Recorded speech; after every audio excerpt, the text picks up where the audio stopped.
because I can. What I'm really hoping from today is to gain some insight from everyone in the room. And it's about what I'm doing and the way I'm doing it, and whether I can glean any thoughts from anyone in whether I'm doing the right thing or whether I'm going to be really causing myself some strife. Yes, sir. Yeah. Consultants in the room. Okay. Billing time starts now. Okay, now I've invited Anthony along because Anthony is actually a mentor to a few of the franchise businesses here in town. And because at the moment I'm looking at ditching a franchise, I shouldn't say that, I'm on camera. I'm looking at selling a franchise business. Well, I personally think it is, and that's something I need to ask the people here today too. I'm hoping that he has some insights as well, and that's the primary reason I've asked you along, and thank you for coming. So here is the story. I own a small business that is a franchise. You know what a franchise is. It is a Solatube business, that's Solatube Skylights, which in my humbler opinion are the Rolls-Royce of the category. It does reasonably well. It turns over, or has averaged a turnover of about $450,000 a year for the last 6 years. Okay, now depending on how you count, and it always depends on how you count, I could probably say that I live about a $100,000 a year lifestyle. So that's the basis of what I do. I'm asking $70,000 for this business. That will include a couple of shitty old vans. That will include some stock, not a lot, because I will be running most of that stock out. That will include a showroom, or at least everything that's in a showroom that I will help the new person transfer to another site. Maybe a computer or two, all of the basic things that you need to do it. It will include a fair number of return type customers, and I don't mean a massive number, maybe a dozen different builders around the place that may buy once or twice a year from me. That will include I think I have a reasonable, or at least the product has a reasonable reputation as being a very good product. I don't know what else that will include. So that's where I'm beginning from. I'm not getting a massive amount of interest, but I was interested to see a customer I went to not too long ago, one of Anthony's mentees, has just bought a franchise that I may be wrong or may be right, I'll ask you in a sec, that he pretty much gets nothing except a name that goes on the side of his van, or ute, or whatever. This franchise cost him $10,000. I actually did invite him along today to input, and maybe I scared him away. I tend to do that. It cost him $10,000 plus $180 a week for eternity, from what I can work out. Now that's a more expensive franchise than what I have to offer. The only difference is I have to offer $500,000 a year worth of turnover that isn't there with the other one I was talking about. Does what I'm saying sound, do the numbers sound reasonable? Can someone point out to me, yes? If I was a customer, I'd be very concerned that there's no actual document stating the assets of purchase. Oh, there will be a document. No, but yeah. yes. Okay. Yep. Okay. Fair enough. So for me, that's a little bit. Yep. Yep. Okay. Fair statement. So I haven't actually produced a list of everything that goes along with it. There should be I think part of buying a franchise is usually a plan, usually make a 3-ring binder. This is the business, this is the customers, this is the process the business is operated by, this is the support the head franchisor provides. I mean, there's a question. What's Solatube doing helping you to sell it?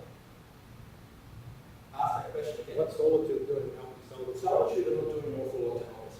So that doesn't say much for the person purchasing, does it? True point. The binder you're talking about, I do actually have all that information and could put it together within the 24-hour period. Yeah, no, that's true enough. That's true enough. Does anyone else have any thoughts for me?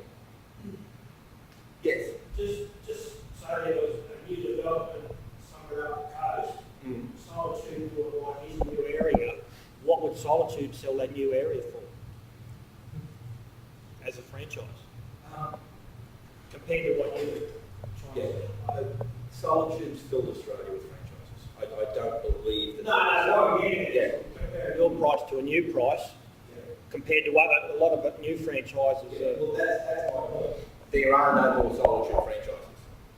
If you want one, you've got to buy one that is existing. There's no more.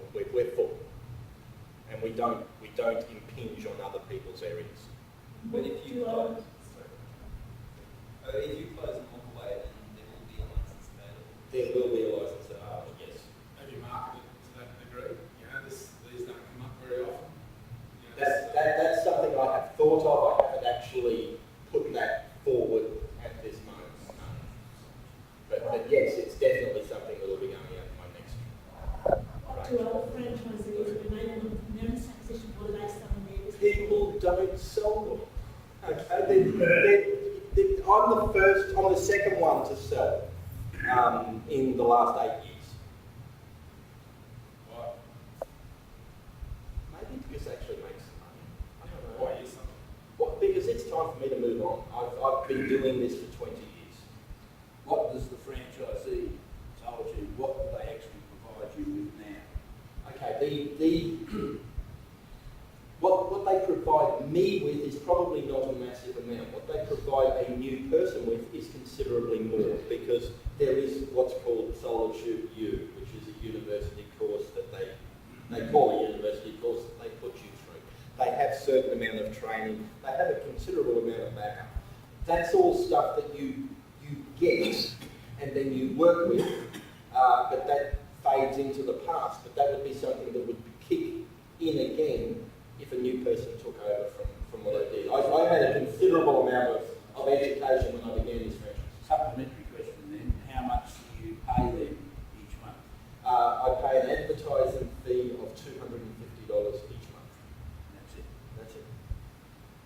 Okay, I agree with Gary, you need to have an authenticated value statement of the business, how it's made, going through your facts and figures, you need audited accounts. I would agree 100% if I had anyone sniffing around at the thing. But I think you need that as the basic market. But I need a marketing document that thick. Is what Gary's telling you, isn't it? And I agree with you. You can't sell virtual anything these days. Okay, I can't say I'm not. Well, yeah, I'm going to argue with you because you're saying I need to put together a document that thick. Okay, I have at this moment sent out a considerable amount of marketing to people I see as people who are the ones who would benefit most, using this as a bolt-on business to their current business. How many responses have you got? That's my point. Well, that proves the point that you're wrong. No, I've actually contacted them outside that as well and said, what is this? What That's is adding to the wrongness of the approach. If they're not responding, Steve, you're not putting the bait on the well. You were going to say something? I was going to say, why are you talking about it as a bolt-on? If it's Oh, look, because as a bolt-on, it's a far better proposition than it is doing the way I'm doing it. Okay, I don't care who we want to name, but you could name anyone who's got a showroom, a few tradies, an admin person or people. This slides in with very, very little additional effort. Yes. I was just going to say that when we spoke in regards to time that's what struck me, that it was being marketed as a bolt-on.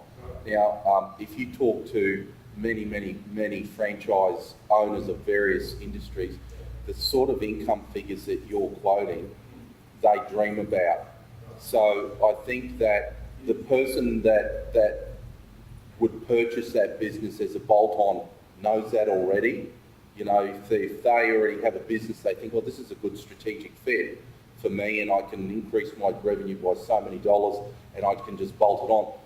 They don't need to be necessarily marketed at in that respect, but the person that wants to go into business and that, I think the approach that you've taken so far has excluded them. And I think that, yeah, that's what struck me when we first spoke.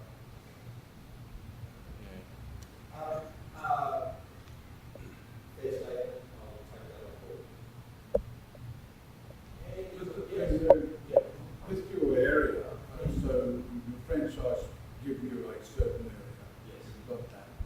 You need to, if you're wanting to sell it, you've got to, it's one thing you certainly want to make sure you mention in any promotion is that you have a territory of your own and that it has been developed for, what you say, 20 years that you've been there. It's been developed over that 20 years. The franchise system with Solatube is more like 7 years. Well, you need to promote that it's been developed over that 20 years, that period, and that you're also prepared to give maybe 3 months of anything going with it, plus an established clientele that you have there. And the other thing on top of your business that you're promoting, and that would be $70,000 you want to know, do they have to pay a franchise fee for that area? The franchise fee is an advertising fee, which is actually a very moderate advertising fee, which works to. So you don't have to pay 70 No. or 80,000 to get that job or something like that. Well, the 4 things you have to do, no matter what you're selling, and if it's selling in the real estate thing, is what we call the 4 magic P's. You've got your presentation right, which means having your accounting figures there ready on the type of thing. Promotion, promote it, you would have to widely promote that type of business that you're on, not just in the Chronicle, but it would have to be like we run worthwhile, promoting naturally on the internet, and then, you know, getting like the Courier Mark, do a lot on Sydney Morning Herald, that type of thing, Queensland Life, retiring farmers, this type of things, there's some, that type of thing, looking for businesses to go into. Then the other thing is the procedure of marketing, and then of course your price. Now, so once you put those 4 things together, you'll sell, no matter what you're selling, whether you're selling a house, a business or whatever, it will sell in 8 to 12 weeks period of time. If it doesn't, one of those 4 things are out of it. So it really is as simple as that. Presentation, promotion, procedure of marketing, and price. And then have the facts there where you can show people, such as your figures, accountants, the franchise agreement where that territory is theirs, and blah, blah. You need to have that there. Do that, and I support what Earl says there. I think the basic concepts of selling any service or entity or product, I think he's correct on that. I wanted to ask you, when you mentioned about a bolt-on business, that worried me a little bit because to me that would be a smaller section of the whole market that may be possible. And I'm wondering, have you considered trading, and I'm thinking chippies? There'd be a young chippy who's just coming out of his apprenticeship tenure and looking for an opportunity or pissed off at his existing boss. And for $70,000, which is the price of a good ute, he's got a business. And possibly yourself as a mentor for 6 to 12 months afterwards. And I think you should offer that.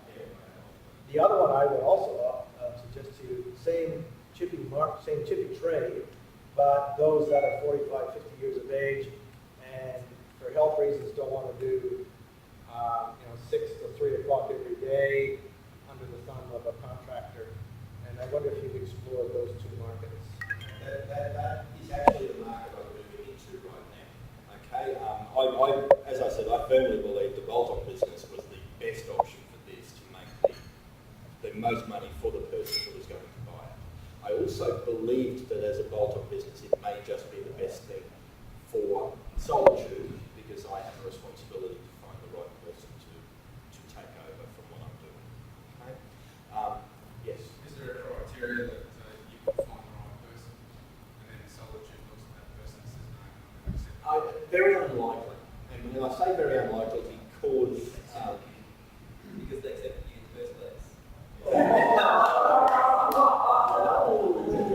Someone get fired. very unlikely because I would the people I put in front of them, I'm not going to. I'm going to vet them first, and if they don't stand up, then Good question, proper one this time. No, are there any restrictions to Solatube say you can't run product lines of other manufacturers, you can't change the price to this amount, you can't, is there anything like that?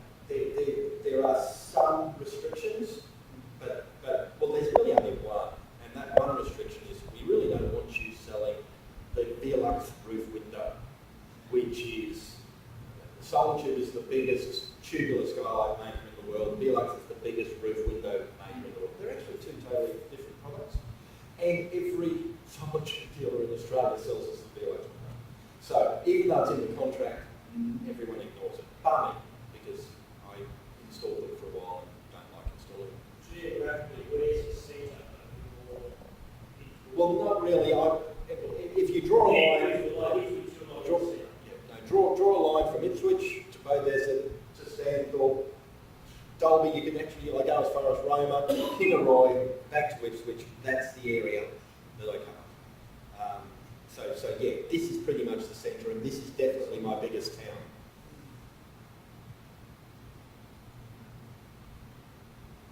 How many of the businesses operating are there? 32, 33 around Australia. Around the world, lots. There sort of few franchisers aren't interested in getting another territory. That was the next step I was going to talk to you about. There are options there. I don't believe because the area I cover is so great, and because there's no one really close enough. The guy in Brisbane maybe, but other than him, you've got a North Coast dealer and a South Coast dealer. The travel would be far too great. Yes. Is that European or is it Yes. But in saying that, so actually, let's step on to the next thing. Let's say that I don't get rid of this, and no one wants to buy it. I don't necessarily want to just shut it down because I do actually feel a responsibility to my customer, and leaving them without this, I think would be the wrong thing to do. So I have approached other dealers, and I have looked at, and I not so much to come in and purchase this because that would make it a difficult thing, and why would it? And because if it's not a bolt-on thing, it is a business that you need to run yourself to make a reasonable income. If you're wanting to do that and employ someone that you're going to put on full-time, well, I was saying to someone before, for me to get this turnover of 450 grand a year, I need to do 10 jobs a week. So it's not a full week's work. So Steve, in that regard, there's an investor looking for a business to provide them interested. So that's that market probably. Well, that's the person that would buy the business and just put an installer in without something else, that I don't believe that is an option. So basically, you're looking for someone who wants to buy themselves a job. Yeah, that's what I'm looking for. Because the people who I believe aren't going to take the money it's not going to work for them. So, I have actually spoken to one or two of the other dealers close by. With this thought, if this thing doesn't go, if no one buys it, I really don't want to continue running. My overheads, I don't want to hold on to. So my thought has been that the North Coast people take it all over, enter the phones, do the follow-ups, do the paperwork, do all of that, and I will give them a certain amount of my time to cover the areas that are just way too far away. There is an installer in Brisbane that can do everything below the range, and I believe I could, at 2 days a week, make quite a considerable income, part-time income, to help me through the next steps. These $70,000 that I was hoping for is a year's wages that I can go and do uni and play Radio Star and do podcasts and do all the other shit that I want to do. I also am currently selling a property, just in case this doesn't sell, that will do the same thing. So I don't think I will actually need an income for the next 12 months. I think I've set myself up in a position where that's not going to be necessary. But then, what do you do with yourself for the 100 hours a week that I've been working for the last 20 years? I think I'm going to need something to do more than the games I'm playing.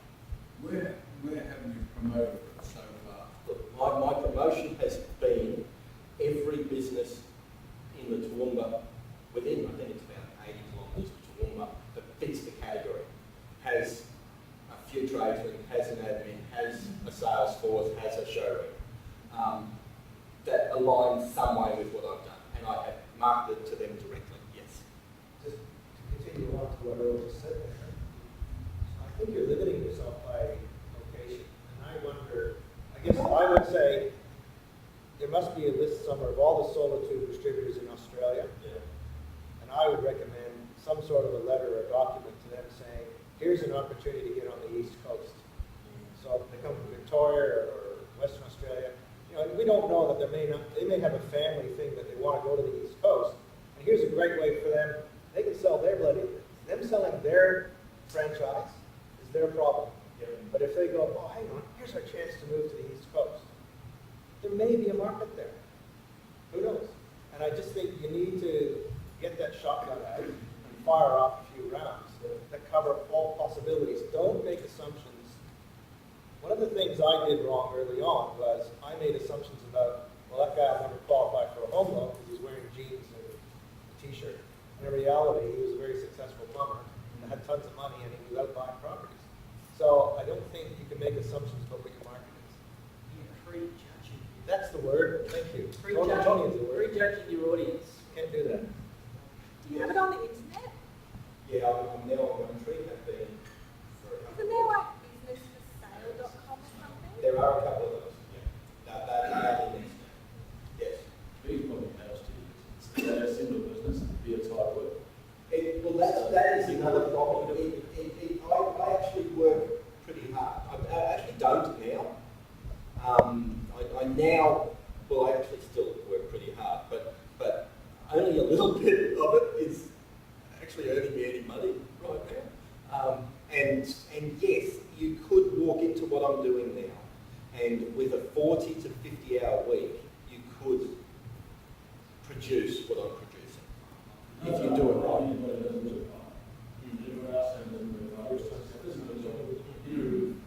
Look, with all honesty, that's a fallacy.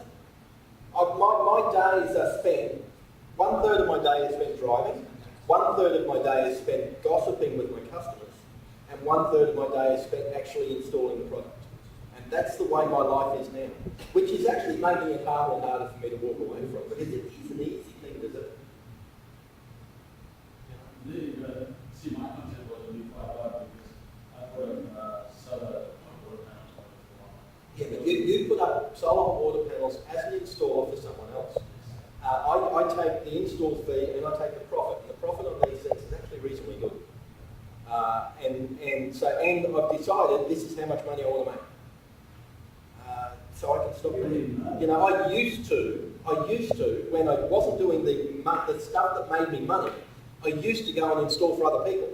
And I used to go and install TV antennas. All this other stuff that made very little money. And it filled my week.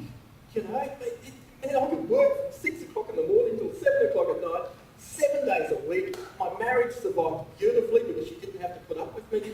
And, you know, and this was what I did. I filled my time. And I'm still doing that. I'm now filling it with other things. But, Still married. yeah, I'm spending more time at home. And she gets up in my ear and says, why? See, that's the market. There's Stevie, the other thing that I